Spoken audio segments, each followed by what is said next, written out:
मंडळी, उद्यापासून गणेशोत्सवाला सुरुवात होते. आपल्या लाडक्या बाप्पासाठी आपण सर्वांनीच त्याला जे काही आवडतं ते आतापासूनच घ्यायला सुरुवात केली. मग लाडक्या बाप्पासाठी आरास असेल, लाडक्या बाप्पाला आवडणारी जास्वंदाची फुलं, दुर्वा, पण आपल्या गणपती बाप्पाला शमी देखील आवडते बरं का. शमी गणपती बाप्पाला का आवडते, काय आहे त्या मागचा इतिहास, चला तर मंडळी जाणून घेऊया. तर आख्यायिका अशी आहे, शमिका आणि मंदार हे त्यांच्या आश्रमामध्ये बसले असताना भृशुंडी ऋषी त्या ठिकाणी आले. भृशुंडी ऋषींचे भव्य पोट, स्थूलपणा आणि गणपती बाप्पासारखी असलेली त्यांच्या चेहऱ्यावरील तोंड पाहून दोघांना देखील हसू अनावर झालं. हे पाहताच भृशुंडींनी त्यांना शाप दिला की तुम्ही वृक्ष रूपामध्ये जन्माला या.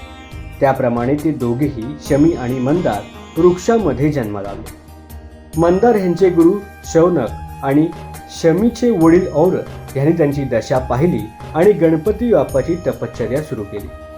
तपश्चर्या पाहून गणपती बाप्पा प्रसन्न झाले. यावरती शमी आणि मंदार यांना पूर्वदेह प्राप्त व्हावा अशी विनंती गणपती बाप्पांकडे करण्यात आली.